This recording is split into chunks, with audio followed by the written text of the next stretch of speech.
ახალი ეტაპი ქართული ბალეტისა და ქართული პროფესიული მუსიკის ურთიერთობაში იწყება გასული საუკუნის 70-იან წლებში, როდესაც თბილისში ლენინგრადიდან ჩამოდის გოგი ალექსიძე და სათავეში უდგება საბალეტო დასს. გოგი ალექსიძემ ერთისმხრივ გამოიყენა უკვე შექმნილი ქართული მუსიკა და დადგა ისეთი სპექტაკლები, როგორებიცაა ოთარ თაქთაქიშვილის ქართული სუიტა, ბიძინა კვერნაძის ბერიკაობა. მეორეს მხრივ კი ქართველ კომპოზიტორებთან თანამშრომლობის საფუძველზე დადგა ისეთი საეტაპო მნიშვნელობის სპექტაკლები, როგორებიცაა სულხან ცინცაძის დალი და მონადირე, ანტიკური ესკიზები და განსაკუთრებული ნოვატორობით გამორჩეული რევაზ გაბიჩვაძის მედია.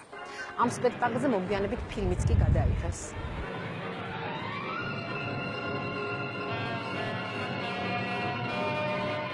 მედეა გახდათ, არ ვიცი, მართლა აი თვითონ ბატონი გოგისთვისაც კი სრულიად საეტაპო სპექტაკლი იყო.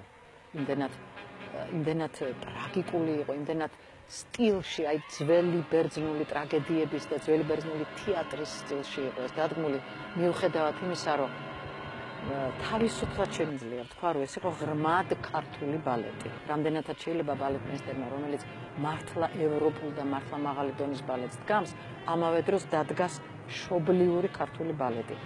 ყოველგვარი ქართული ცეკვის ელემენტების გამოყენების გარეშე, მაგრამ არომატი მოდიოდეს ძველი ბერძნული თეატრის, რომელიც თამაშობს კოლხ ქალზე სპექტაკლს. ეს გახდათ ძველი ბერძნული თეატრი ქართველის მიერ დადგმული.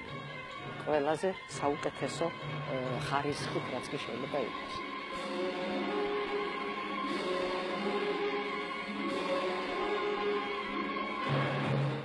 ბოლო ნამუშევარი ქართულს რაც ეხება ბატონი გოგის, ეს გახდათ ვახტანგ კახიძის ამორძალები.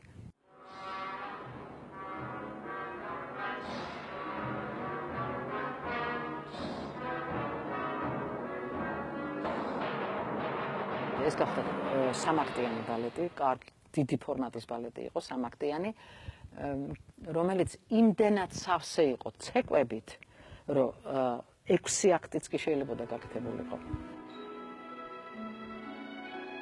ვახტანგ კახიძე შეეძლო დარბაზში მოსულიყო, ის ძალიან ხშირად დადიოდა დარბაზში და თვითონ დაეკრა თავისი ნაწარმოები, ვინაიდან ის გახლავთ პიანისტი და საერთოდ მისია ეს ნაწარმოები.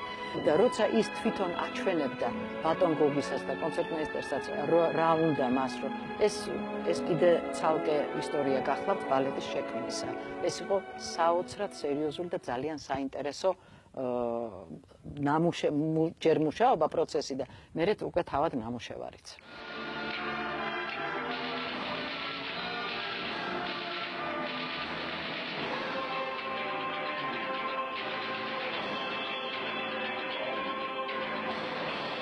Thank you.